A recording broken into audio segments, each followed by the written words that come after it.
what's going on, and welcome into your casual gaming news conversation for this week. I'm your host, Nick. Alongside me is Connor. Connor, how are we feeling today? Feeling good. Got out of work early, ready to shoot this pod. A lot of exciting news coming out in the world of gaming.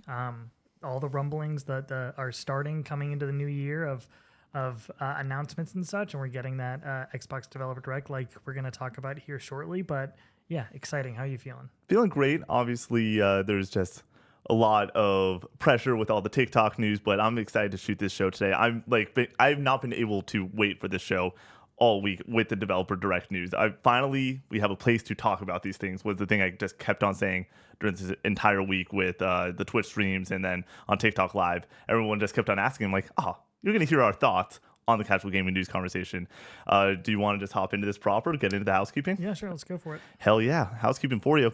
This show goes up 3 days early over on Patreon at that $5 tier. Also, you get a bonus podcast at that $5 tier over on Patreon, along with all the other benefits over there. So if you would, consider going over to the Patreon and supporting the show, supporting the dream, keeping the lights and mics on. Also, Twitch streaming in 2025. We are fully back. Monday is Brady Born. How good was that Brady Born stream, Connor? It was good. We got him. Ladies and gentlemen, we got him. He beat the Cleric Beast, and he was like, I understand it now.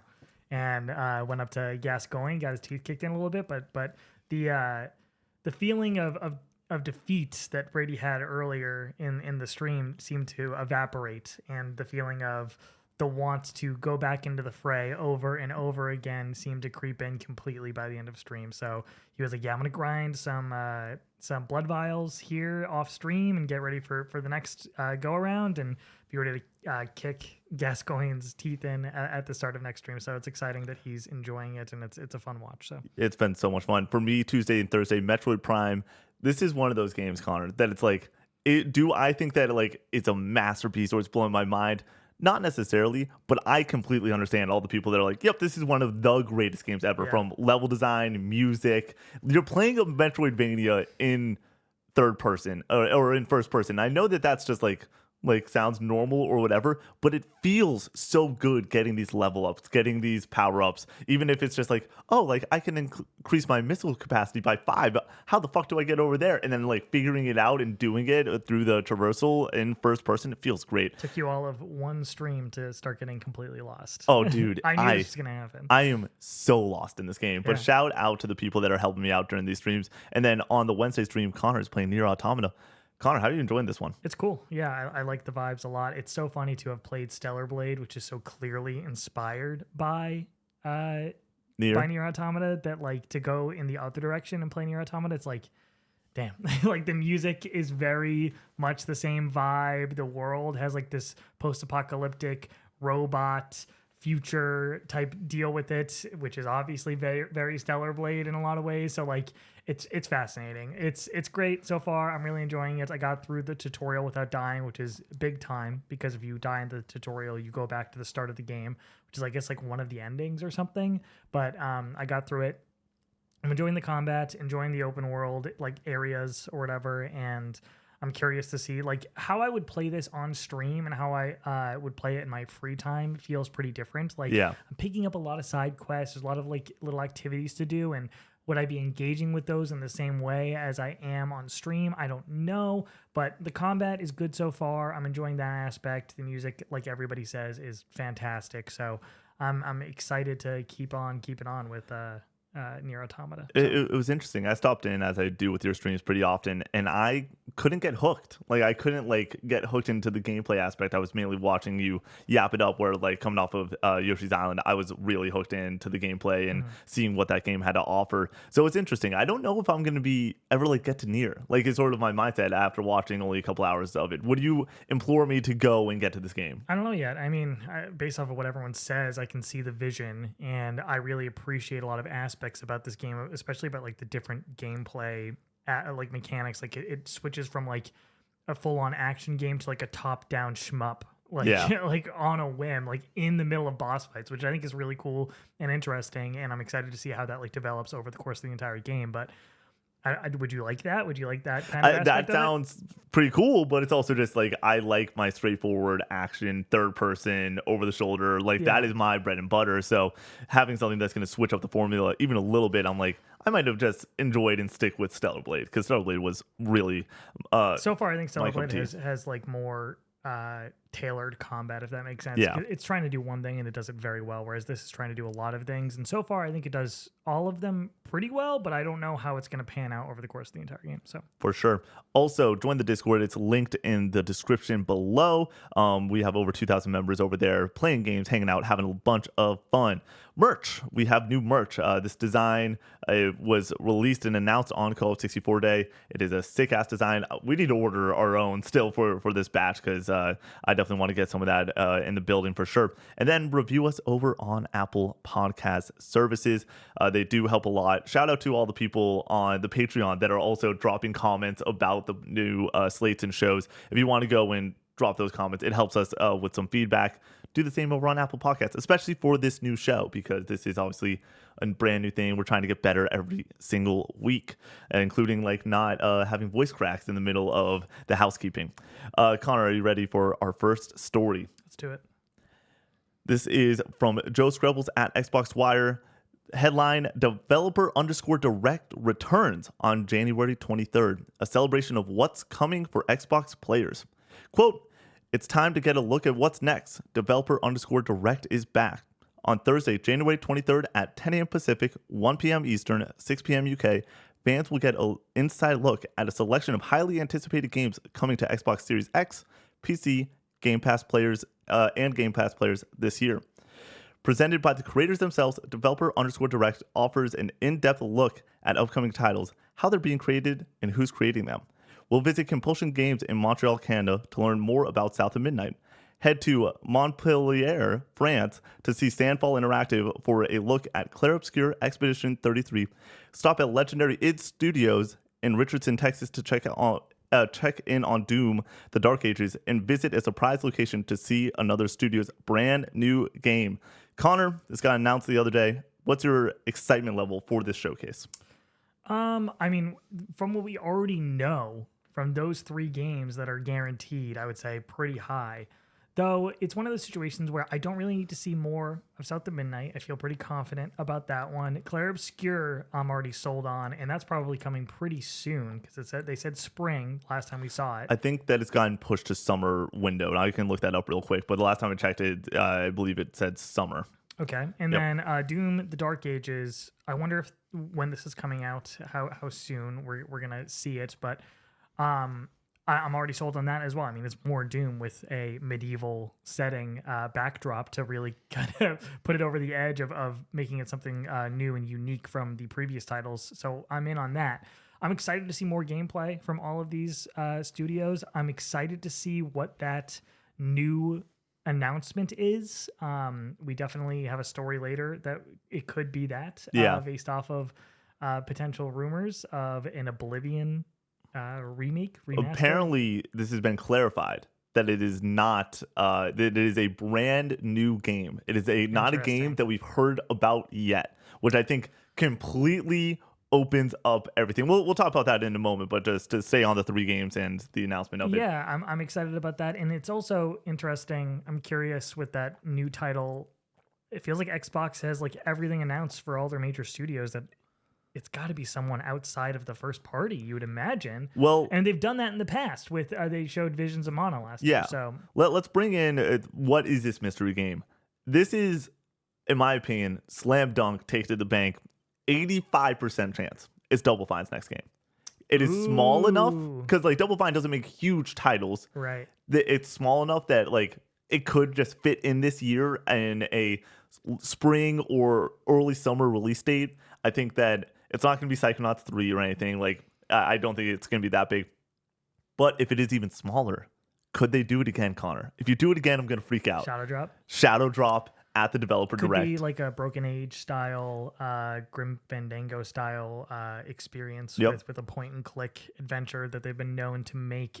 I'm curious if there's a market for that in today's landscape. I know that we just had Monkey Island come out, the Yep. Return to Monkey Island, or the newer one. I don't know what the full title is, but I don't know how well that did in the long run. I'm curious to see if there's a big audience for something like that. But when it comes to Double Fine and their creativity, I feel like people they already have some sort of audience that's just gonna play whatever they put out no matter what. So that would be cool. I would be. It's not my type of game, but I think that it's definitely an exciting announcement. And if it is something like that, something that they've been known to do in the past with the smaller adventure game type experience, that could definitely be a shadow drop. Yeah, I think that this is teed up to be something small but exciting. I don't think, because we already know what the heavy hitters are for the year and everything, I don't think that they're going to go and be like Fable 2 or something like just, or something that I would love. People are on the street being like, it's going to be this. I'm like, it's too big to be a shadow drop. Forza Horizon 6, because it is time, but Playground's obviously working on Fable. There's no shot. But like it is been, this is going to be the longest release in between Forza's games for the Horizon series for sure. I mean, when it's all said and done, it must just be on ice until they're done with Fable. Yeah, you have to imagine unless another studio is working on it, or they have a secondary studio within that. But you have to imagine it's all hands on deck for Fable, which was announced forever ago that they need to get that game out. That why would you split the team up right now when you need to be going full tilt on finally getting Fable out? Well, that also makes me think about 2021 is when we got Forza Horizon. If it is one team, and it almost seems at this point like it was one team, and the Fable flash card at the end of the 2020 announcement showcase and everything, that was just due to them being like, hey, we got to have a one more thing, more so than like this is anywhere new or it's going to happen soon. I feel like Playground finished up 2021, and then 2025 is when we're going to get this, hopefully, with Fable. Let's talk about Fable a little bit, just to go over it not being here. No Fable, no Outer Worlds 2 for major announcements. Or Avowed. I mean, Avowed doesn't really need it at this point. I was about to say, let's go with Avowed for a moment then. Avowed is one of those, for me, this makes sense. I think that if you are going to tune into an Xbox _developer_direct_, it's so dumb to have to read the underscores, but they include them, so we got to do it. If you go and like are watching one of these things, you don't need the marketing beat for Avowed. Like, you already know what Avowed is. You already know the gameplay loop that you're getting into. You most likely already watched the Xbox Developer Direct last year that they did a large deep dive on Avowed already, and then we got more at the showcase. I think that them not having it here honestly gives me a little bit more faith that they are like, okay, that's good to go. It's Obsidian. They know what they're doing. We believe in that team. Let's move on and talk about the future, because obviously they also can't like go back to that studio and do the same exact presentation that they did in last year. So we need to talk about what's new and upcoming. I think it was the right move by not having it. What say you? Or are you shocked that it's not here? No, I'm not shocked at all. Like you said, I think they've already hit all their major marketing beats that people are sold on this game are probably already sold on it. I don't know what else you can do other than your normal like commercials during NFL games to get people excited for Avowed. And then once the game comes out, if it's great, it just gets word of mouth and good reviews and such, hopefully, when it finally releases. But when it comes to Outer Worlds and Fable, I think that's just something that's probably second half of the year. This kind of reads to me as like the Nintendo Direct, where they do one in January and it's for the first half of the year and they don't talk about anything. And if they do, they talk about like one thing that's coming later down the line. And then for Xbox, you have the Developer Direct at the beginning of the year, and then you have June Showcase. And then you have the June Showcase. And then even then, like, that doesn't guarantee that something's not coming out in that year. Like, they showed Indie at the June Showcase, didn't put a date on it, and then put a date on it at Gamescom. I think that Gamescom was when we got Indie. Right. So it's interesting that I don't really think, especially with Outer Worlds, which none of us really even expected to see this year. You don't want to. I think there's enough distance between the Game Awards and Avowed's release date that like it doesn't really kind of muddy the water with Obsidian games, two of them going at once. Then now like Outer Worlds, you don't want it to be on people's minds to be like, oh, I'm more of like a sci-fi guy and I like Obsidian, so I'll wait for Outer Worlds and not pick up Avowed. You want people to just be excited about Avowed, put focus on that. Don't muddy the water. So that's how I feel when it comes to Obsidian's portfolio. You saying Gamescom with Indiana Jones just completely flipped a switch in my mind, being like, yeah, they do have that relationship with Keighley. If they want to have like a quick one hit around August to have a release date, I do think that we could wait and hold off for Fable at the June Showcase for a release date or a release window, or like maybe around March or April we get some sort of confirmation. Hey, it's still plan on this year. That's still the goal with everything. Because they don't need it though. Is the thing. Like, do they really need to put Fable out this year? They don't. They don't. Slate? But it's also the question of, well, let's start.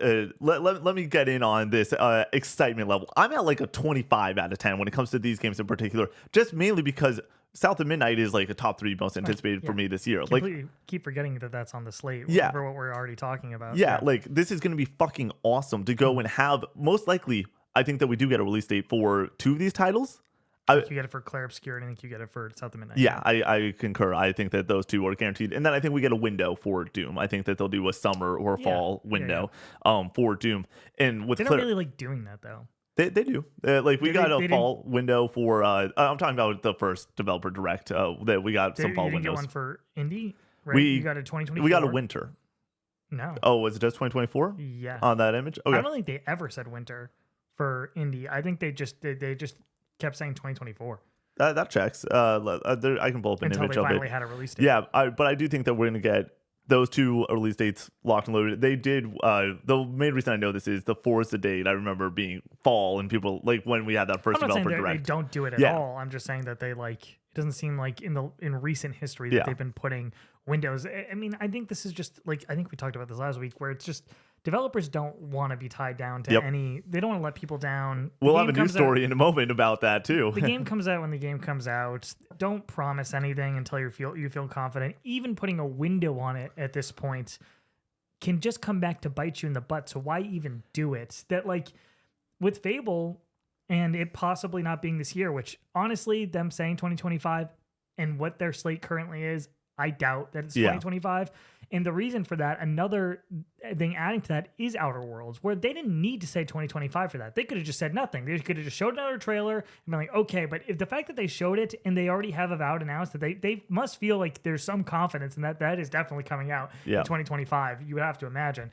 Fable's the only thing that I feel like we keep seeing and not getting a ton of. Yep. That like it's very clear to me, at least, that it's not ready to go. I would be surprised if it actually hits 2025. And on top of that, I don't really want it to, because you have all of these other great Xbox games to fill out the year that you don't need it. It is their big hitter, in my opinion, though. That is the best. Doom is bigger. Doom, you're probably right. It's probably bigger. Like Doom is as big as it gets when it comes to AAA titles from Xbox's portfolio at this point, I would say. Like it is the crown jewel of Bethesda at this point, I feel like, because of the slippery slope of the decline of Bethesda Softworks. Yeah. So, but I think that this year could, especially when we're talking about what is that final winter release for Team Green at the end of this year, I think that it would work with a Outer Worlds 2 being that game and having Fable kick off the next year and be totally fine. I don't think Outer Worlds is that big of a game. I think Avowed like is going to be more mainstream, more popular, and seems like the more fleshed out, bigger game. We kind of know what we got. We know what we're probably going to get because of the original Outer Worlds, that like it's going to be this smaller, more tailored experience.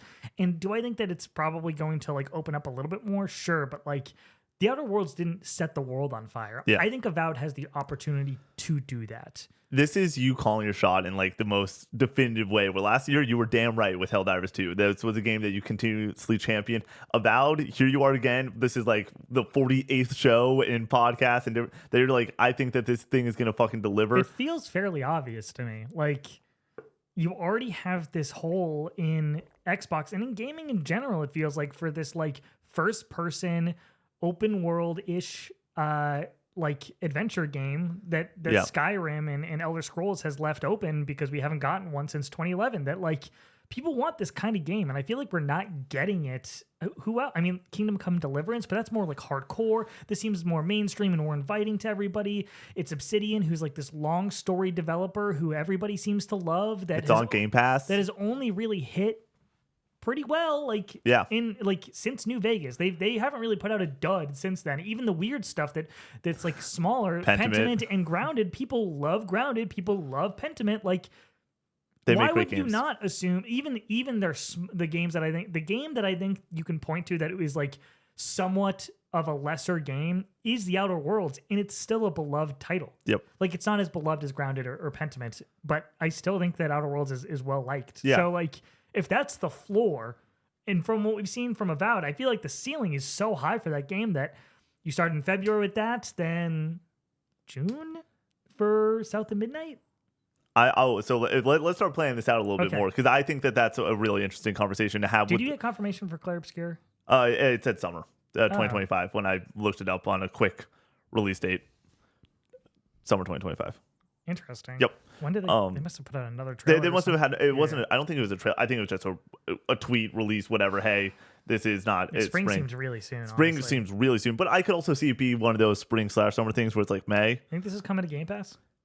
I think that is how you get the people out of their seat during this showcase. Yeah. Well, I mean, I think this game does need to be shown off more to get more buzz around it. I think there is some buzz. Oh yeah. Don't get me wrong, but like every single time you show it, I feel like you're getting a few more people because it's a new IP. You need to really sell it to people. It's a turn-based game, so like it has a few things going against it, but I think it just looks really cool. I think that it looks cool. I think that there's a huge Atlas hole this year that hey, there's not a major Atlas turn-based game. Everyone's coming off of the hotness that was P3 and Metaphor. Right. Let's go and have a moment that is a little bit more, it's still stylized as fuck from what we've seen with the turn-based combat, where it is flashy as all hell and has an interesting story, has Ben Starr on that cast. There's other high-level cast people in there too, I believe. Like Andy Serkis. Andy Serkis is in it. Yeah, there's some others. Daredevil, the guy from Daredevil. I've heard Andy Serkis, and that was the only other name I knew on the cast line. There's a few names. But I think this is an interesting one. I also think that this is the perfect type of game to, hey, sit down, explain to the audience what this is going to be, explain the story, explain these gameplay mechanics, and let us like chew on it for 7, 8, 9 minutes. I think it's a Game Pass game. Yeah. And I will not play it on Game Pass. You won't play it on Game Pass? If it's day one on PlayStation, I'm playing it on PlayStation. Just for the trophies? Yeah. Okay. I mean, you don't understand. I feel like I feel like that's so like stupid to so many people. I know. Like you can pay it, you can play it for essentially free in one place, but like trophies over here. I'm sitting here playing the PlayStation Vita in 2024 or 2025, a console that came out in 2012, playing these old games because of trophies. Just Platinum Lara Croft Go, Platinum number 47, no big deal. But like, that's my platform. That's where I'm like ingratiated into. I'm not leaving. Yeah. I'm not fucking leaving. I'm not fucking leaving. Like, there was no chance I was going to platinum Black Ops 6. That wasn't going to happen. And then you have Indiana Jones, and it's like, fine. And even with Indiana Jones, I was playing it and being like, man, I would love some trophies right now. I'm not doing the side quest because there's a chance that I go back and replay this and do all the side. I did some side quests, but I wasn't going to go crazy with it because I'm like, I want something for me to do if I do decide to go platinum this on PlayStation 5. So like, that's how I make my decisions. So like with Clair Obscur, a turn-based, like this is so far up my alley, and that seems like something that would be a fun-ass platinum as long as it's not crazy difficult. I'm in. Do we have the draft for the Fantasy Critic League after this showcase? This is the 22nd or 3rd, right? 26th is yeah, the plan. Great. Because that's going to be a lot of information for us to be able to chew on. I do think we have no fucking dates for this dude, year. We have no dates for this year. It's like through March, and like that's it. That's it. And we'll talk about fiction. Well, now Assassin's Creed is the 20th and everything. Thank goodness. Yeah. Thank goodness that's a pushed. full news story. We'll talk about that in a moment. I do want to stick on a couple of these things, especially this timeline, because let's get the dates. Let's get the dates down. These 3 games, if you had to go in, like, we know Avowed is February. That is so soon. When do we get, which one's first up, and when do we get it for your prediction? So it's Avowed in February. Avowed in February. What's next? South of Midnight. Okay. In late spring, early summer. Okay. Then if we're going to treat Clair Obscur as an Xbox game. Sure. Which it seems like they're going to try to do because we saw it first at the Xbox showcase, and now we're seeing it again here. Seeing it here is like a lot, in my opinion. Yeah, I feel like that essentially confirms it's coming to Game Pass. Yeah. And honestly, that just came up through this discussion that, okay, that makes sense. So Clair Obscur, Game Pass, August. So we're talking like May, July, or August for South of Midnight, and then Clair Obscur, and then Doom, I would say, is a fall game. Okay. And we don't get a date here. And we don't get a date. You're saying fall. No chance. Yeah. So I'm gonna lean a little bit more optimistic because I do think that they don't want to go and completely screw themselves for the fall. Like if they do plan on having Outer Worlds and or Fable in the fall, and you have Call of Duty there too, Like, they don't want to put Doom in that same section and have 3 of their big hitters in the course of 3 months. So I'm going to lean a little bit more. There's no shot we get all of these games from Xbox. Well, that's what I'm saying. There's no chance. But even if you take one away, let's say that there is no Outer Worlds this year, and it is Fabled, Black, or I assume whatever the next Call of Duty is going to be, and Doom all within September, October, November, I think that's too much. I don't think you count Call of Duty for their slates for when they're making their decisions. For the most it part. is a different market, obviously, but I think that it's a Game Pass draw. They don't want to go because their whole business is Game Pass. I think that they want the reoccurring. Well, you can do September, October, November, and the September and October games can be first party, and then October can be Call of Duty. I think that's fine. I don't think that hurts. Once again, release. But I also think that as of right now, internally, these teams are like, "Yep, all these are coming out right now." I think we would have heard otherwise. They do not want to go and put the cart in front of the horse on this one. We haven't heard anything about. We have not seen a gameplay showcase of Fable at all. You want to know what that is, though? Xbox Showcase at the very end, the 40-minute display is going to be Fable this year. That's my money in the bank. That would be sick. That's where you do it. But then I feel like that's an early. I know they did it with Call of Duty, but Call of Duty is it's a different. But also they did it with Starfield, which came out like only a couple months later. Yeah, but Starfield is a different story because they announced it for like November 2021, 2 years ago, and then it like came out like 2 years later. Yeah, it's like when they announced it for that date, I was like, no fucking shot that game is coming out on that date, that initial date that they. Connor used to have this thing where things would happen, and he would go and say, "I will eat a shoe if this happens." The first one was God of War, the 2021 date. You're just like, "I will eat a shoe if this happens." Yeah. Surely enough, 2022. Yeah. November is when that game came out. So yeah, it's definitely a fun one where I don't know why developers do that. It doesn't feel like it actually builds hype. Yeah, like I mean, I guess it might sell consoles. I wonder if like PlayStation went to Sony Santa Monica and were like, announced a 2021 date. It'll help us sell consoles out the gates and get people excited about the PS5, and then we'll push it and it's fine. But like now that we're deeper into the console lifecycle, it's like just shut up about the date and just show the game when it's ready. I think that they've done a good job of that, though. Both sides of PlayStation and Xbox have started holding their cards back a little bit more. Don't go and say something that's going to be out there with a date or a year that's not going to happen. Ever since we had that with God of War, I mean, the largest, like, furthest out date that we got that was a date was Spider-Man 2021. They said 2023, and it delivered in 2023. So I do feel like they're learning their lessons a little bit more. And you have something like The Witcher 4, which gets announced this year or last year, and like that game's not coming out for another 3-4 years. But I'm fine with it. Why are you even showing it? I think I will go back to be like, Jeff was doing a lot of puppeteering during this and was like, hey, like not begging, but like just like, please, like, please, can you hook it up? And the relationships that he has. I was thinking about this, like, Game Awards next year, no matter what, it's going to be a step down. But I think that he knows he's like, it can't be too much of a step down. Like, he needs to cook some things up for sure.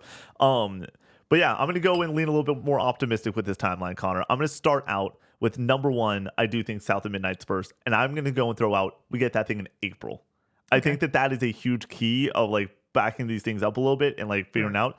I think that Claire Obscura, we get literally like the first day of the summer. It's June 21st is technically summer, right? Like, I think that we're getting to June 22nd. Like, that is how for GTA 5, they announced it for summer. Yep. And it came out like September 13th. Yeah. It's like, okay. Yeah. I guess it's technically summer, but it's like summer. Fucking hell, dude. Yeah, for sure. And then I think that Doom, we get a July release date. I think around that. Excuse me. That way, they're able to go and re-show it off during the showcase, which they're going to during the June showcase. I'd be shocked if this was a May title or anything earlier. And then I think that goes and sets them up. Hey, we're going to have Call of Duty in the back half. We're going to have Fable or Outer Worlds. I'm with you. There's no world where both Fable and Outer Worlds come out this year. This just feels like a mismanagement of the portfolio, though. Xbox has had such a major problem with lining up their releases, and now that everything seems to kind of be falling into place, why would you just explode onto the scene in 2025 with fucking 6 games? And then have nothing for 2026 or whatever. Like, let's just manage the portfolio, line up the dominoes a little bit, get people on Game Pass to stay on Game Pass for the next release, and then just keep the content coming. But do we assume that they're like, oh, we got the sauce so much that, hey, Perfect Dark's next year, maybe Gears of War E-Day 2026, rock and roll, like. And then we also have the secret game here. Yeah, but if that's 2025, so I think that if you're doing a secret game, it's 100% 2025. Okay. I don't like that. This is their. I love this developer direct more than probably any other showcase that exists because it is so direct. They know, and that's dumb, but yeah, it is so direct. They are saying, hey, we are going to let you know what we're discussing. We are going to all these games. We plan to be here this year. Like we are in a spot with these games that we are able to show a 10-minute display of step by step what we're doing with these games and maybe throw a release date on it. Sometimes they don't. You're right. Sometimes they hold the cards back a little bit. But I fucking love that it is, hey, South of Midnight, we're going to leave with a date, or there is a world that it is summer 2025 for that, or Clair Obscur, or whatever, and we don't get those defined dates. But like, this is them at the start of the year saying, this is our year. This is our year. And for it to only be these 3 games, and like that immediately put some fear in my mind about Fable and about the Outer Worlds 2. But I think this is a really fucking good year. If this was just straight up the only thing to come out for Xbox this year, minus your Call of Duty, it's a great fucking. It's better than last year. Better than the year before that. It's better than every year not named 2021, and it's questionable if it's better than 2021 with Halo and Forza. Like I'm stoked for all these games. South of Midnight, we're going to discuss this probably on draft day. That's one of the first top 10 games on my board for next year, just because 1, it's going to release, but 2, that game looks fucking awesome. Yep. This is probably the most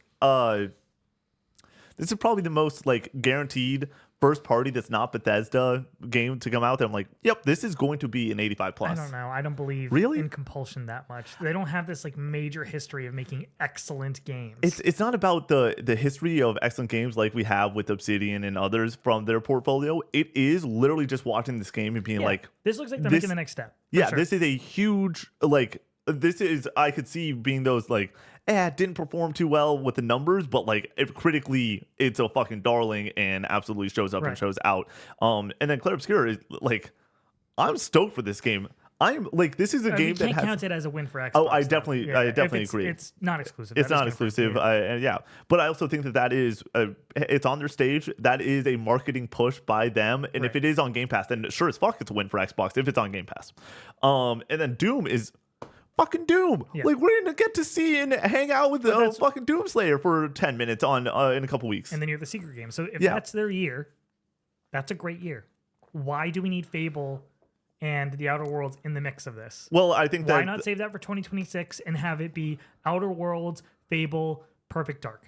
And then the next year you have you're starting to reload with E-Day, and then you have maybe Halo else. or something. There you go. Yeah, but I also think that when we're talking about this, and then Forza Horizon 6 when that comes out, goddamn. But no, I think that they don't need it. But I also think that Xbox in 2025 just needs W's. We haven't had W's from Xbox in a while. We need back-to-back bangers. And honestly, we're about to start out the year potentially with that, with Indiana Jones being a critical darling, 87, I believe, on Metacritic, which is like a upper echelon Metacritic game. Doesn't feel like people are talking about it, unfortunately. Yeah, I do think that when it comes to it coming out on PlayStation in spring, potentially with the DLC that's coming out with and everything. Is that confirmed? There is a DLC confirmed for it. Yeah. I don't know if it's coming out paired, but I know that there's a DLC. Hopefully that gets a little bit more conversations and eyes on it. Like, that's the exciting part for me that I'm like, please happen. I don't think it will. But just based off of what we've seen from the Xbox side of things and it being on PC, that like you would think there would be just more of a groundswell around it, and it feels like nobody is talking about Indiana Jones. That even when it comes to PS5, I don't think it changes the entire narrative. Though people buy games on PS5, so who knows? Yeah, and then Avowed, I would love to go and see if this can be another W that just rolls. Like, is Avowed coming to PS5? What? Is Avowed coming to PS5? Do you think? And I mean, so when? Eventually. So they announce indie for PlayStation before release. Do you think we get that before? I don't. Exactly. Me neither. So like I could see it never coming, or coming like way down the line. Like similar to what Starfield probably is slated for. I think you mean Starfield. Oh, Starfield. Yeah. It's down the line is just the right answer with all their major titles, unless they're legacy titles like Doom. Like the next Wolfenstein, I assume, will be day one over on PlayStation. Yeah.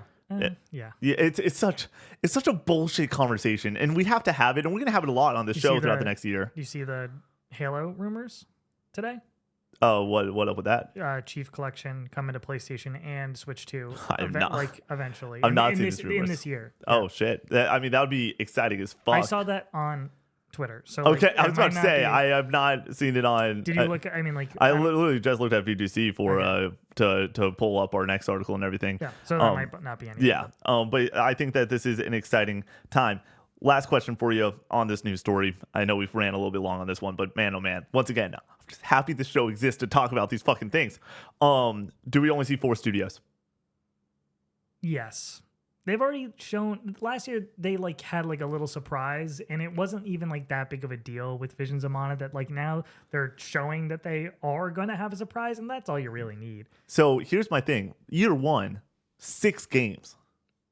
Mm-hmm. Year 2, 5 games.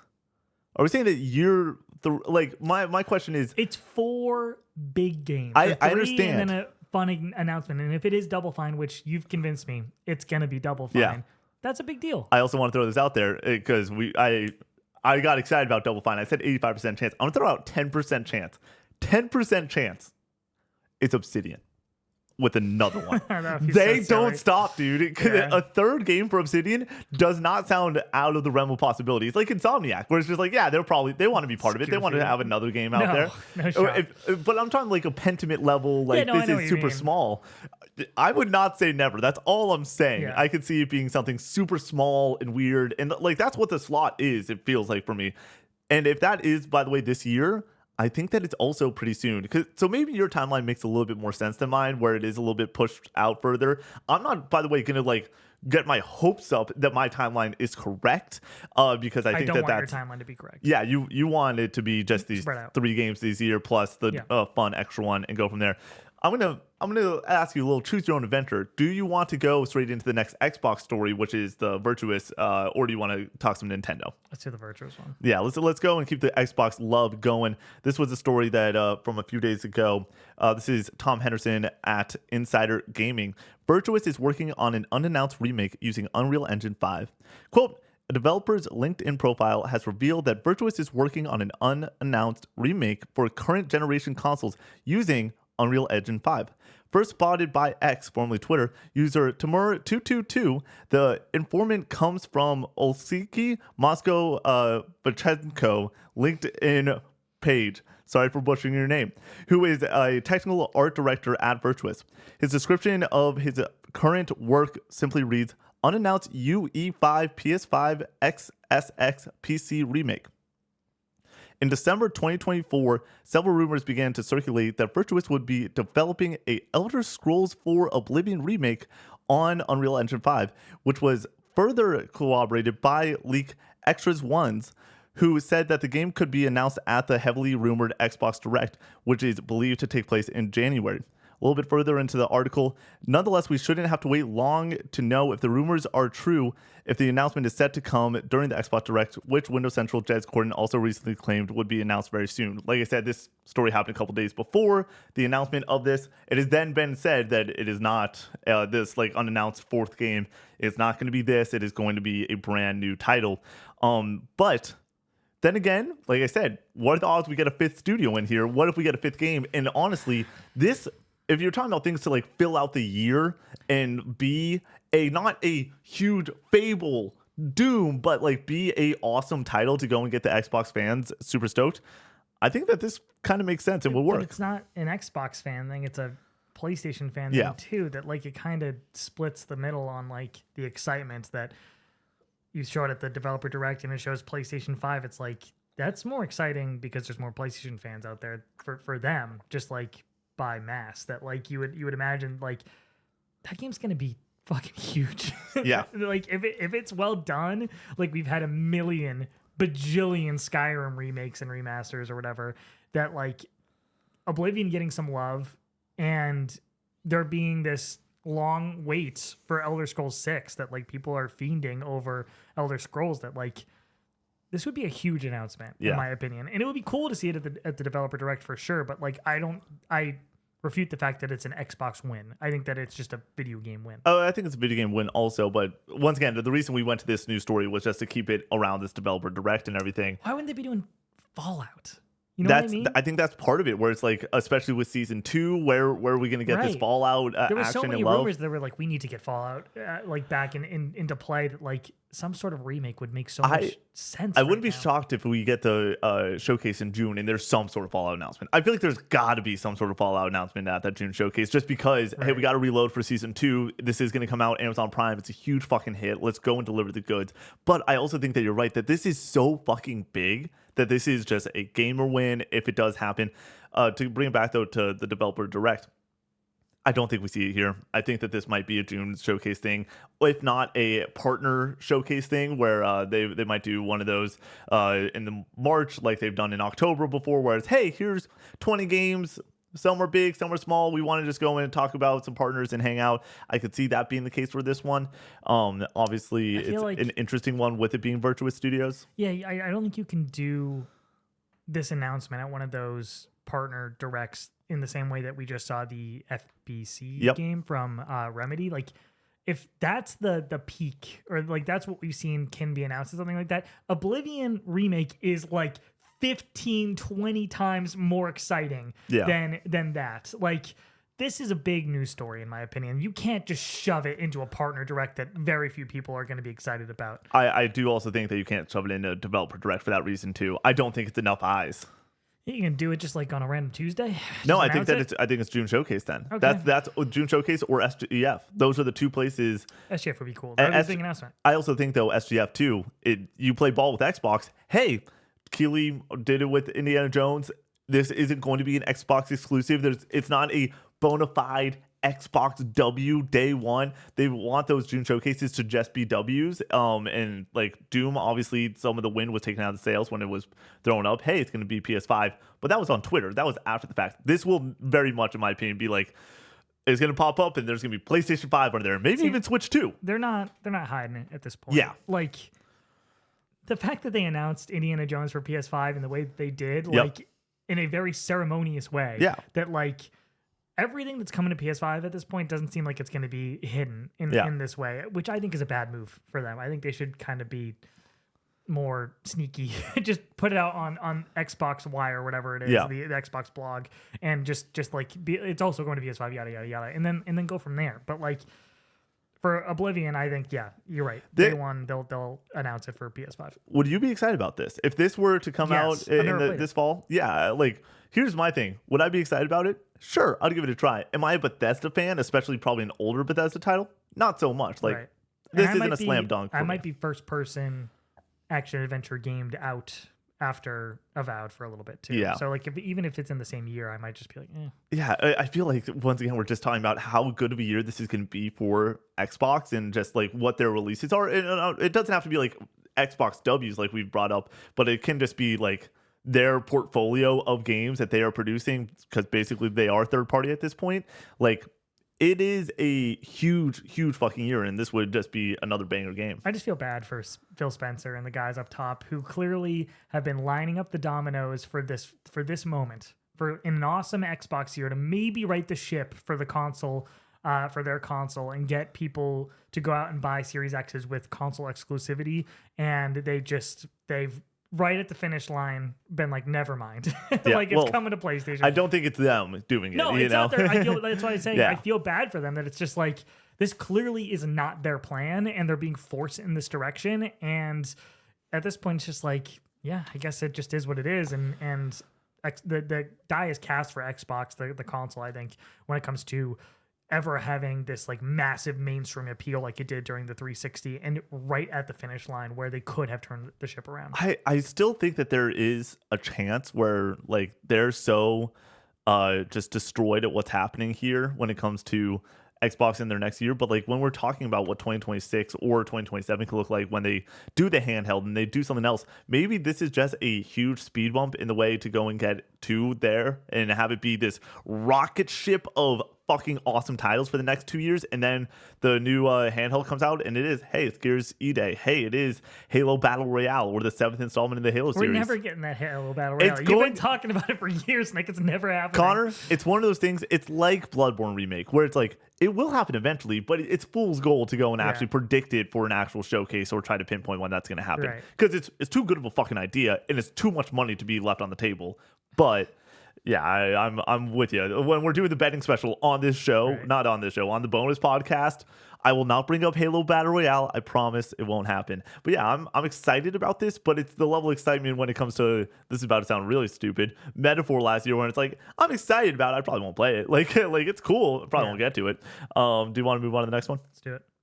All right, let's talk some Nintendo. I don't know if you've realized this, Connor. There's been a couple of postings by Nintendo. The headline here is Nintendo response to Switch 2 CES leaks. This is Jordan Miller at VGC. Over the last week, a deluge of images and claims have emerged from CES, which took place in Las Vegas. At the center of this is accessory maker Genki. The company reportedly showed what it claimed to be an accurate replica of Nintendo's next system. Representatives from the company also claimed to have a final unit of the system and shared information about the as-yet unannounced system's release date. Now, Nintendo has commented on these images to the Japanese publication Sankei. The images and videos are not official, in quotes, a representative for Nintendo told Sankei. It's a rare acknowledgement of internet rumors from Nintendo. However, the scale of leaked images and details of the system may have prompted the company to respond. Last week, supposed images of Switch 2's Joy-Cons made their way online. If authentic, they corroborate previous claims that the Switch 2 Joy-Cons will be slightly larger and feature a magnetic connection.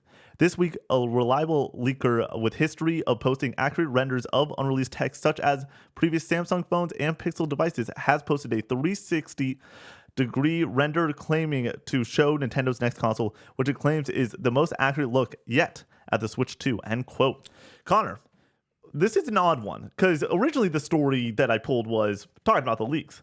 Now we have an actual response from Nintendo saying, this isn't official. It's weird. That feels like never happens. Nintendo never says anything ever unless it is majorly official. The fact that there's been so many leaks in the past week where literally every single hour it feels like, there's a new image, there's a new mock-up, like for them to come out is huge information. Let's start here. Is this so odd for Nintendo that like, do you feel like it was so much that they had to do it, or do you think that this was a bad move by Nintendo coming out and saying something?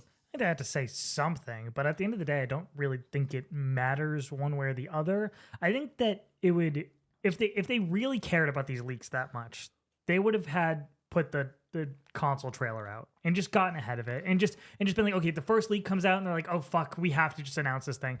And the reason they're not, in my opinion, is that it just looks like a bigger Switch. It's not exciting. There's no fanfare around it. It looks exactly like you expected it to look. If you were looking at that console at a glance, you would be like, oh, the Switch. And then you would move on. And then somebody would know that's Switch 2. And you're like, oh, okay, cool. Like, there's nothing exciting about how this console looks that, like, them saying anything just really doesn't serve anything at this point, that they might as well just wait until they're ready to go. Clearly, this was already supposed to be announced at this point. These peripheral manufacturers clearly like had some sort of deal with them where they had plans to be able to unveil their accessories at some point, and clearly that date has gone way past, and they're just kind of in limbo and stuck with rendering or kind of shells of this console that they're ready to go, and they just want to talk about it, and stuff is leaking left and right. And the fact that stuff is leaking left and right, and Nintendo hasn't just completely been like, oh fuck, we gotta just release it, just lends to the fact that they'll just do it when they're ready. And the fact that it's not this big exciting thing is the reason for that, in my opinion. So I'm gonna come in with just some tin cap theory. We're not getting commercial. It's not going to be commercial. That is not how we're going to see the Switch 2, because you said it and you fucking nailed it. The Switch 2 commercial is not exciting at all. There's no excitement. There's no fanfare for it. Well, if there's software in it. Well, that's that. But if you're going to show software, might as well just show the fucking software. Get the people actually excited. Yeah. Do a Nintendo Direct. Do a stage presentation to show it off. I feel like everyone's like, the Switch 2 commercial happened, so it has to be a commercial like the Switch. Oh, sorry, the Switch 1 commercial happened. It has to be like that because it was a major success. I used to be in that camp, but now that we're getting all these leaks, and you're totally right, this is, oh, it's just another Switch. They don't want a moment for it to be, oh, it's just another Switch. Who fucking cares? Like, they want it to be a understanding of this is why this is exciting. There is that like C button on the controller. We can talk about that in a moment. Maybe that is the thing in the commercial that is like, oh, this is cool. There's a feature here that is outside the normal Switch. But like, I think the best way at this point with all these leaks is for them to go and be like, hey, we're going to host something early February, late January, and it's going to be a stage presentation. Yeah, they're going to sell this off of software, which is what, I mean, the gimmick, they've already proven that the gimmick of the Switch is what is driving people to like pick it up initially, of being able to take it on the go and play it at home. And then they just ran on software after that. People are willing to play Doom and Borderlands at lesser frame rates and lesser visual fidelity because they can take it on the go, and that's what they're looking for. So that sales proposition is already out there. Yep. With the Switch 2, you just need to do that again, and that's what they're doing again. And at the end of the day, outside of that, it's going to be sold by Zelda and Mario and Fire Emblem and Splatoon and hopefully new IP for Nintendo that, like, you're right. They just need to show software that I still think you could do a fun little trailer of people playing it in the car and playing it on the rooftop party like they did for the initial Switch and show gameplay in that, which is what they did. So that's going to be how we the first exciting. Saw Mario. Oh, I know. That's going to be how the exciting part of this happens. But I think that if you're going to show off Mario and it's going to be something new and something different, they don't want the people to get up there and like have the theory crafting of like, is this Mario and Donkey Kong? Is this Mario Odyssey 2? I think that they would rather be on the stage. Hey, Mario Odyssey 2, this is what it is. Here's a trailer. Here's a release date. Let's talk about the Joy-Cons and how this like different. Yeah, have you heard like this mouse rumor thing? Like, yeah, it's weird. But I'm like, this is going to be a gimmick that goes and plays into this. This is how this is all going to work. I think having that conversation and having the narrative be exactly what they want it to be is hugely important. I also think though, this is the marketing major in me. You cannot have a moment like this not be fucking huge and awesome. Though, if it is, the conversation around it is, it's just a Switch 2. Like, it's just another fucking Switch. That is not a good conversation. But I think that the conversation around it is finally. That's the exciting bit, is that we've been waiting for a Switch 2 for forever. That, like, we were talking about a Switch Pro, like, 4 years ago. Anybody ever wanted was a more powerful Switch. That's all we talked about for the last 4 years. Switch Pro, nope, it's not going to happen. Switch 2, it's got to be soon. It's got to be soon. And now it's finally coming soon, hopefully. Yeah. And, like, that's exciting. And what's really exciting, like we're talking about here, is the software, is them reloading on the ability to make sequels again. Yep. You can't make another Animal Crossing on the Switch. You can now. We are gearing up for another Animal Crossing. Finally, we can be excited about that potential. We can be excited about the potential of a new Smash Bros, and that's exciting. So I do think you're right that you need to have some sort of excitement about software, and I think you can do that in a trailer. But I think that the excitement of it's just another Switch, like, is mitigated by the fact that it's finally another Switch. I think, though, that the hard part of that conversation, and where we are in the group, the people that are talking about these leaks, if you're listening to the show, you're in the group that are going, finally. But we're talking about a console that is sold so well because it is the family console. It is because Nan is out there going and being like, I see that on my grandchild's Christmas list. I'm going to go and get it for them this year. And having that understanding, they don't give a fuck about these leaks. They don't give a shit about what's happening in the rumblings. But just then that know doesn't matter for the overall marketing push, I think. What's going to sell the Switch 2 at launch is the hardcore software. Audience. I don't think so. I think that it is Lil Timmy going saying, hey, I need the new Mario. I need the new Zelda. I think those are people in year 2 and 3 that are going to be excited about it when it already has some sort of... when it has a plethora of software and more buzz around it. Like, but that consoles sell off of the hardcore in the first year. That's how it's always gone. But I feel like the Switch is a different ball of wax when it comes to everything. If you're a gamer in the household and like you like games, you sort of just have a Switch. Or my good buddy Sam doesn't play video games. He's just like, I kind of just want a Switch now because I just kind of need it. And like he goes and picks it up. And it's one of those things that you sort of just always have. I know a lot of people who bought a Switch in the last year. Yeah, which is nuts. For the first time. But exactly. Not like a second Switch. Yeah. But like, I think that having an understanding that the thing that is going to sell this thing is Mario, is Zelda, which you already nailed. Like that is, it's all, the only thing that matters is the software. Why would you not come out with the big guns being like, we're just going to do the software presentation plus the reveal of the Switch at the start or at the end. I think we're just kind of parsing hairs here that like it's the delivery method that really changes, but I think it's the same result. I don't think it matters. You could show it on the screen from like a third person perspective, or you can show like a full on trailer that's taking up the whole screen like you do with the Direct. But I don't think it matters in the long run. The reason I disagree that is the same result is release date. Because I think that if they go with my strategy of straight up, it is a showcase, that at the very end, we see the release date. Why can't they do that in a trailer? I think in the trailer, they're going to go and say, and check out our software and everything. And the announcement date is going to be the announcement for the press conference that they'll do. I think it's possible, but I don't think it's guaranteed by any means. Do you think that there is a world where we get a trailer and it has a release date and we don't hear about immediately after, hey, there's going to be a press conference? Did they do that last time? I don't know. I don't think it was immediately no, after. No. But I also think that we're in a completely different world than last time at this point with the Switch and the marketing.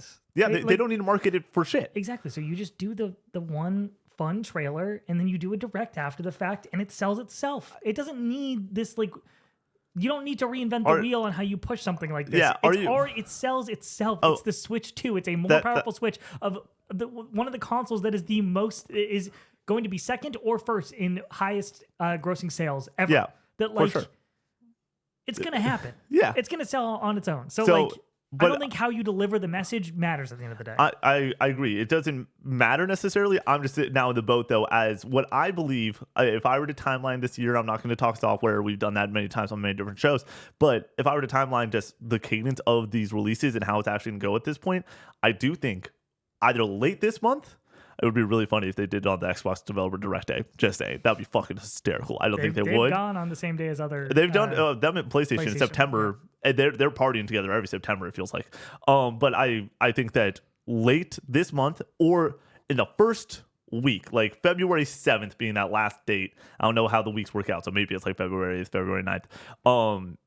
I think that we get the announcement, whatever this is. And I do think that we get a an April release. That's the rumor timeline at this point. And I see it. I think June, July, August. Well, we're going to go and also get this in here then, just because we need to continue the Nintendo love, because this also gets to my next point on this topic. Talking about headline, next Pokemon Presents date seemingly leaked. This is from Mike Straw at Insider Gaming. Quote, the next Pokemon Presents date has seemingly been leaked, and it comes from an unexpected source. A keen-eyed user on Twitter spotted metadata from Niantic that hinted at the next Pokemon Presents taking place on February 27th, 2025. In the data, it showed the title Pokemon Presents 2025 X Go Tour Nova Timed Research, end quote. That Pokemon to research was also in quotes. The leaked data shouldn't come as a surprise. Since 2021, there's been a Pokemon Presents on February 27th every year to coincide with Pokemon Day. This is the biggest like nothing new story, but it goes and helps with the fact of where we're at with the Switch 2. Right. Pokemon ZA is this year. Also the greatest name for a Pokemon game ever. Is it ZA or is it ZA? I don't know. Pokemon ZA is so much more fun to say. Yeah. But this is so obvious. We're going to get a Pokemon Presents on Pokemon Day as we have for many, many years before. This is such a nothing new story if it weren't for the conversation about the Switch 2 and these leaks and what the fuck is happening and when are we actually going to be able to hear Switch 2 from Nintendo's mouth. We're getting it before this date. I think the betting man in general would say, it's like, okay, today's January 10th when we were recording this podcast. We have till March 31st. So we have 50 days here, and then we only have 30 days after this. So most likely, it's got to be before then. But I also think that during this Pokemon Presents, they want to go and discuss, hey, Pokemon ZA, here's the release date, Switch 2, this is what it looks like. This is the full tilt push for this game. And I think that this is a game that's coming out probably summer, sometime around there. I feel like that's right. And if that is the case, and this isn't a launch title, I think this console needs to be out by April, maybe early May. Imagine if it was a launch title. Imagine if it was Switch 2 exclusive. That would be such a huge push. That would be such a huge boon for the new console. It would be insane. There would be so many people who bought it just to play Pokemon. Like Pokemon's their biggest IP.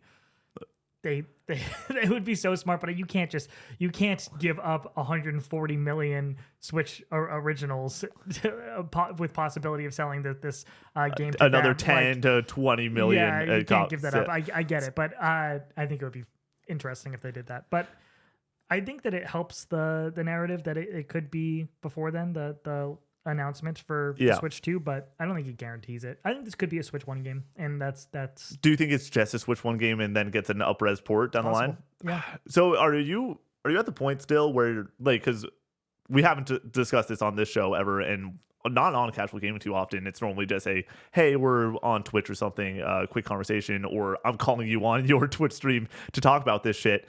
Do you think that there's a chance that it is, hey, we get the announcement in March, it is Christmas, not Christmas, but like holiday season or September-ish for this console? You still think that that's a very possibility? Real possibility of that happening. Do I prefer that? No, I want it sooner than later. I think that announcement in March, direct a few months later for more software, get the hype going, release in July, August. Okay. I don't really think the month that it comes out really matters for Switch, because you're going to get the second hit anyways. Yeah. It came out in March for the first one, right? Yep, early March, yeah. March 3rd. Yep, or 7th. That's like a completely innocuous whatever time to release a console that's not even close to like any major holiday. So like just you can put this thing out whenever, and then get the second hit when the holiday season comes around. You bundle it with Mario Kart 10 and call it a day. It was March 3rd. I'm so excited for just the coverage that we're going to be able to do about these topics and everything. Also, when it comes to like, we should have said this, Developer Direct, we will be reacting as the plan. All three of us are in on it. No post show. This show will serve as the post show, because that's a Thursday. Friday we'll hop on here. We'll talk about and break down everything that we're doing. We have a lot of news stories left. There's so many more news stories left. Dude, we told the people that the show might go over an hour, and we fucking goddamn meant it. Like I said, it's going to go as long as it needs to go. Are we over an hour? Can you check the red dot? Oh, yes, we are there we go. But yeah, no, I'm stoked for whatever the Switch is doing at this point. I can't believe that like we are 80 days or less away from getting this announced, which is like insanity. It's really exciting. Right. I do think that the leaks are not putting pressure. We need to go back to the story, because I had like many other questions about this. I'm going to only ask a couple of them. This leak and everything that happens, it's exciting. It's cool. Do you think that they have it and everything? Like they're like, this isn't official. It's official, right? Yeah, I mean, it's through unofficial channels. Yeah. So then it's not official. But yeah, that's how the Switch 2 looks, for sure. Like everything that we've heard kind of lines up to support everything we've seen. Yep. And it keeps getting shown from other sources. It's not just the one place. We've seen renderings before this that lead to the exact same image of the Switch 2. So yeah, that's how it looks. Great. That's exactly what I want. I'm not shocked that they're calling it the Switch 2. We've kind of talked about this ad nauseum. It needs to be called the Switch 2, because you don't want another Wii U situation where people think it's just an updated version of the Switch. And I'm stoked. I'm excited. I'm excited for a new Mario game. Last question. These Joy-Cons, they got a mystery button. It says, C, are you on Team Cast or are you on Team Camera? The two theories that are out there are either it's just a camera button. Hey, you press it, it's a photo mode, basically. It's on the Joy-Cons. There's a extra button. I think it's like on like the actual display Joy-Cons. People are either saying it's Team Camera. When you said that, I hadn't even heard of the C button. Oh, yeah. And the first thing that came to mind was camera. Yeah, There's and already then a camera button on so the other theory is you have it in your hands, you press the C button. Up there is the main game on your TV, and then you have a secondary dual screen, which is the Switch. It is a cast to the Switch. It's a theory, not official anything, but how fucking cool would that be? Cast is a weird way to put that, but yeah, sure. What else would you call it? Project? Yeah. P for project? I don't know. But yeah, I think it's camera. I'm also on that side of things. Anything weird with the Switch 2, I'm not interested in. I'm so with you. I don't want them to do anything weird with it. It's stuff that I think that they will implement at first and be like, look at the new things that you can do with the Switch 2, and then immediately abandon it. Like, stupid example, but for like the Vita, it's like you have the back touch controls and the touch screen controls, and that was really used like early on, like in Uncharted, like you hold the thing to the light or whatever to uncover something, which is so annoying if you're playing it at night or something, or like on a plane. And that was like used early in development for these games, or like really push the hardware, and then they just ditched it completely by the end of the generation. So absolutely, it's similar stuff here, I would imagine. All right, you ready to move on? Yep. Headline: Assassin's Creed Shadows delayed again to March 20th. This is Darren Bonthis over at GameSpot. Quote, Ubisoft has delayed Assassin's Creed Shadows once again, moving the game from its planned February 14th launch date to March 20th. Ubisoft says that it made the decision to provide an additional month of development to Assassin's Creed Shadows as part of its renewed focus on gameplay quality. Quote, this additional time will allow the team to better incorporate the player feedback gathered over the past 3 months and help create the best conditions for launch by continuing to engage closely with the increasingly positive Assassin's Creed community, end quote, Ubisoft explained in a press release.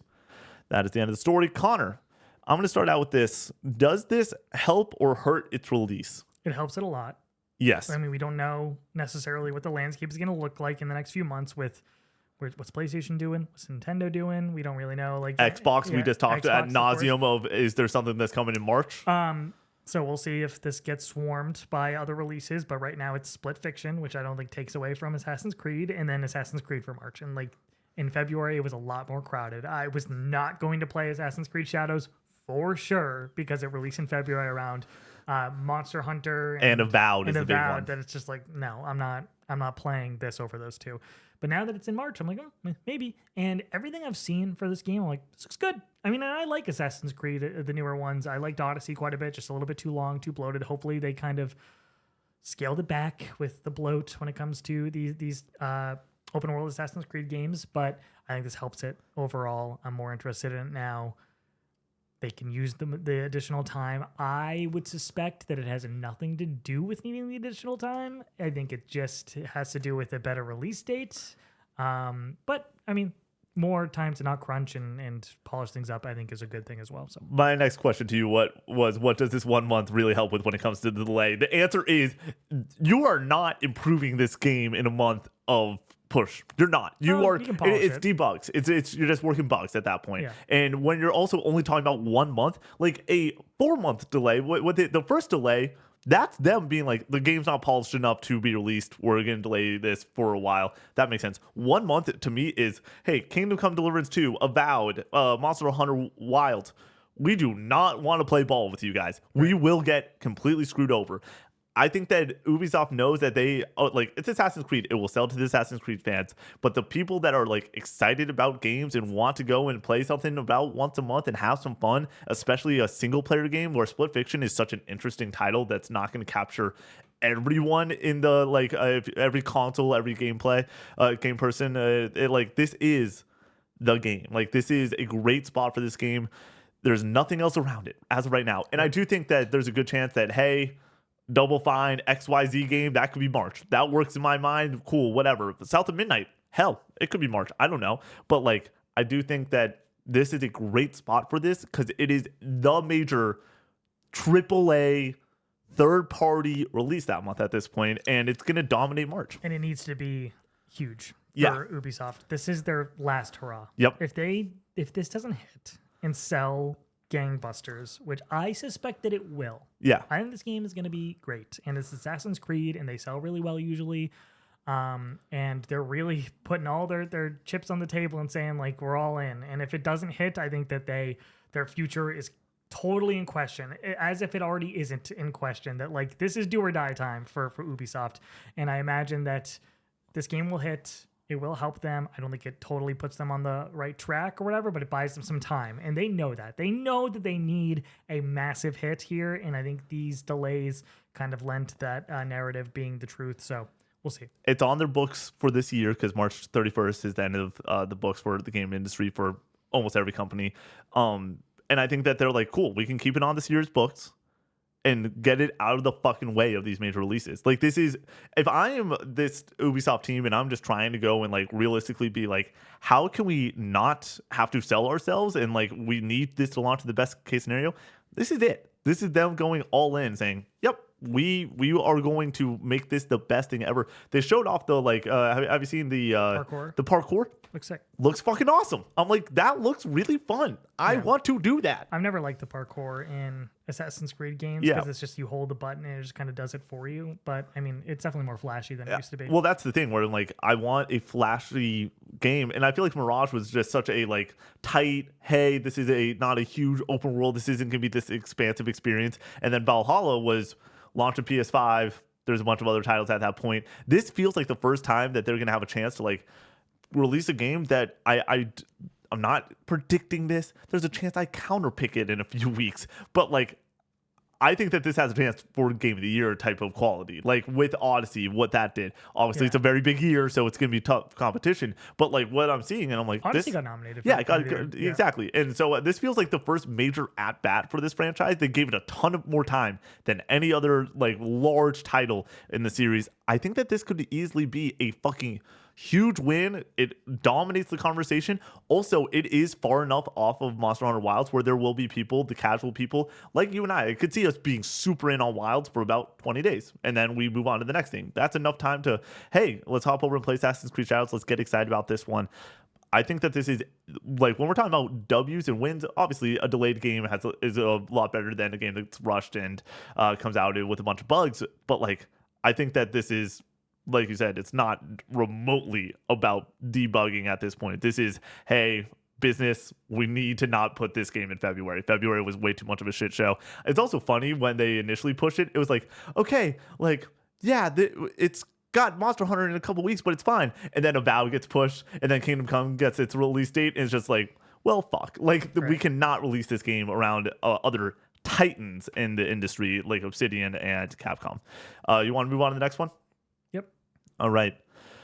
This is from Wesley Yinpool at IGN. Sony announces Helldivers 2 film in production. Quote, Sony smash hit PlayStation Studios video game Helldivers 2 is being adapted into a film. Announced during Sony's CES 2025 press conference, the Helldivers 2 movie is a collaboration between Sony Productions and Sony Pictures. No other details were offered. Helldivers 2 is the fastest selling PlayStation Studios game of all time with an incredible 12 million copies sold in just 12 weeks.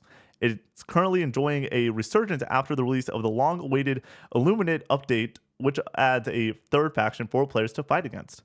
Also announced at Sony's CES 2025 press conference were a movie adaptation of Guerrilla's Horizon Zero Dawn and an anime adaptation of Sucker Punch's Ghost of Tsushima.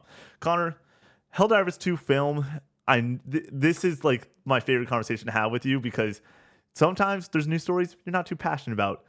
You are a man that's not a fan of adaptations in general. What does this do for you as a Helldivers fan, as someone that really likes that game? Are you excited about this one? None of this excites me except for the anime. Okay. When you're going to do an adaptation, for me personally, it needs to be animated for video games to really capture a lot of the essence of the over-the-top nature of video games. And I think a Ghost of Tsushima anime sounds perfect. Sounds great. Excited for that. Helldivers and Horizon, I think Helldivers has a better shot of being good, mostly on the fact that I think it could lean really heavily into the comedy aspect. Yep. And it needs to be a full-on Starship Troopers kind of revitalization to really capture a wide audience. And I think it could do that. Am I going to be excited about it? Am I going to be seated?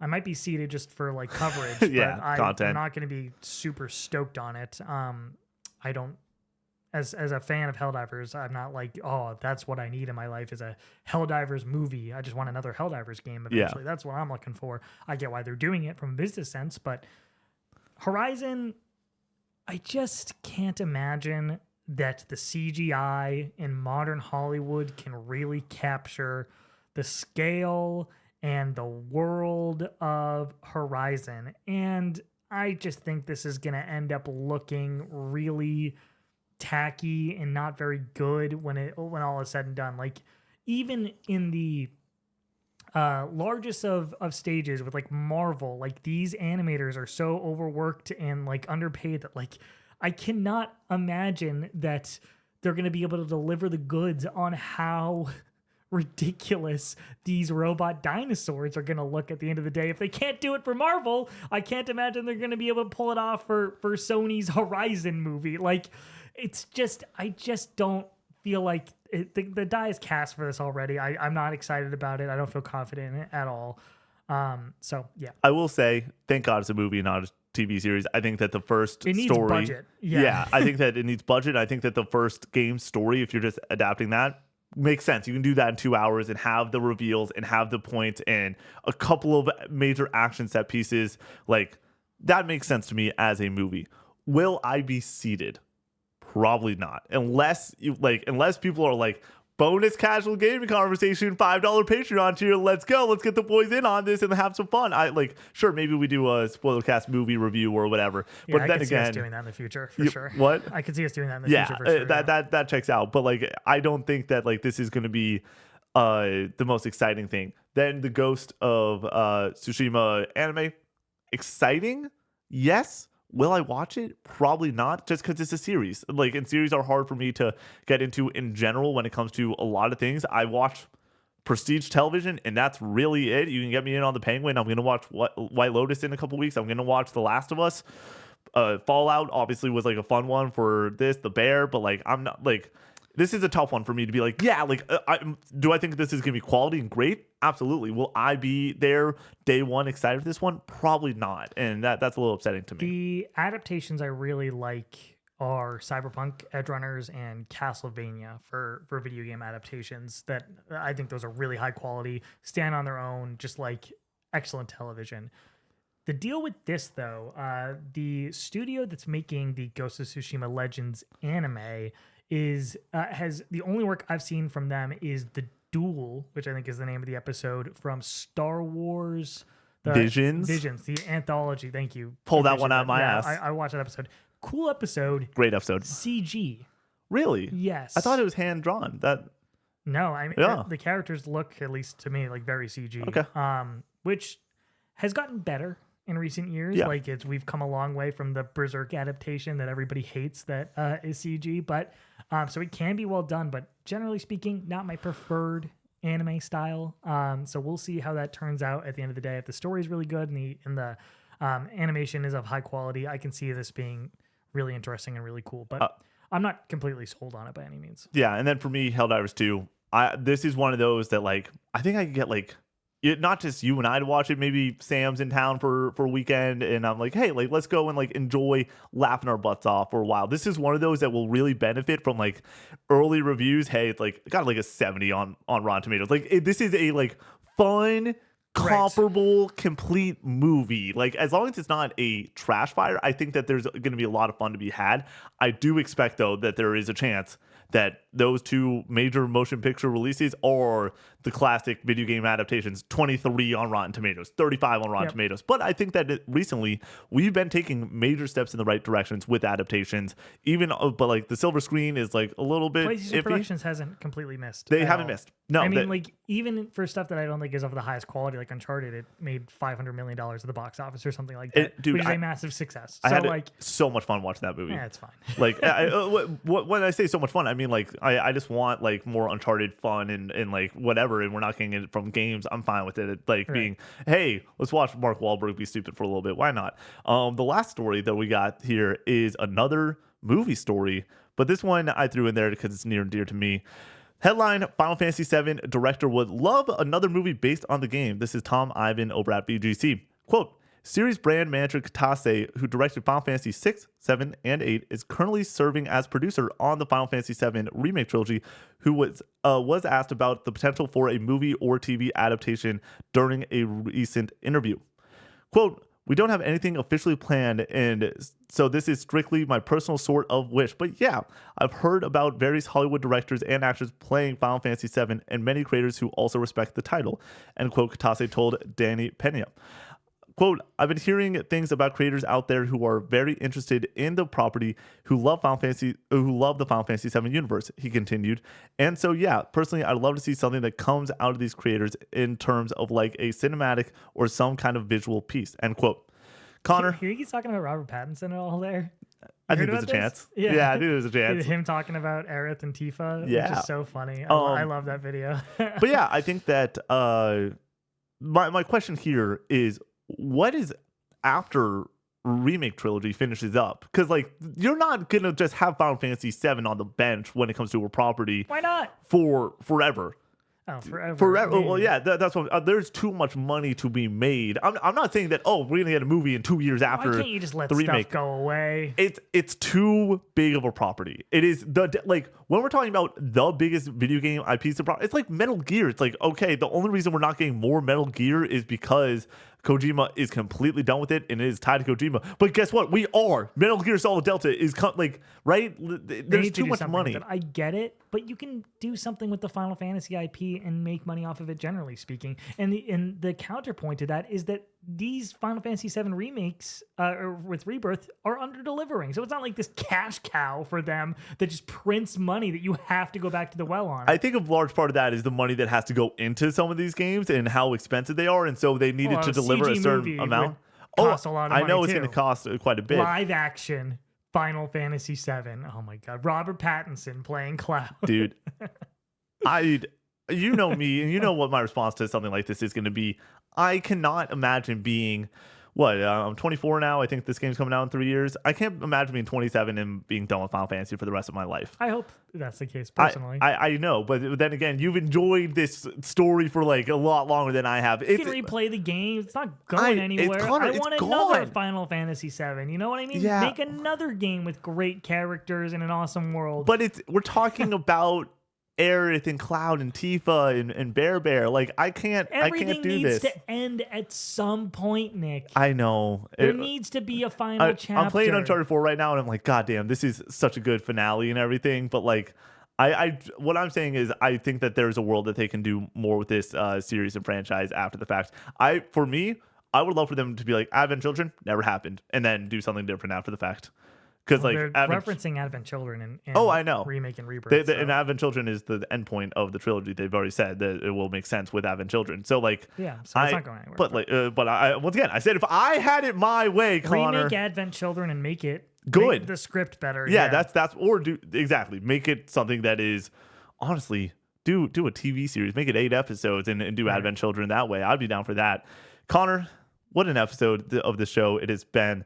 But for the first time ever, we have to close it out by thanking our dearly beloved members over on Patreon. These are the people that support us at the highest tier over on Patreon. So thank you so much for your support over there. Once again, if you're over on Patreon, you can get this show 3 days early. You can also get the Casual Gaming Conversation 3 days early and a bonus episode of the Casual Gaming Conversation at the $5 tier if you're about that life. But if you want to support even more, $10, you get that extra piece of content every week. Retro should be out tomorrow if you're watching this on Friday. But if you're watching it on free feeds, it's already out over at the $10 tier. PS1 collection breakdown. Good episode. Fun episode. And then at the $25 tier, you get to write into the Co-op 64 podcast once a month, but also you get your name read at the end of every single podcast we produce. And these are your January members. Connor and I are going to go back and forth, so just lock and load. Thank you to Charlie W, Austin L, Bag O Soup, Calvin M, Crispy, DJ Zach B, Ryan A, JC, Uli, Jacob D, Brian B D, Big Mac, Ethan E, Zrillix, The Patty Cake, Dom, Holden M, Joe P, Shane O, Colin C, Brock, Voodoo, the doctor himself, Dr. Pookie Bear, Alex the Golden, New Amsterdam, Master Diz, Jesse F, Ponster, Gloomy, Bad Fella, Drifter, Skirt, X1, Hope, Presto, Maverick, Goops, JMatt B3, Ali Ben Ali, Daniel L, Michael B, General G-Dog, Vorpal Matt, and Brian, also known as Tin Horn over elsewhere. This has been your Casual Gaming News conversation for the week. A fun one, a long one. Like we said, this show can be many, many different things, and sometimes it's going to be an hour, sometimes it's going to be a little bit more. There's a lot of news to talk about today, so this was a super fun podcast. I really enjoyed getting to hang out and talk with you, Connor. We will see you in the next one. Peace out.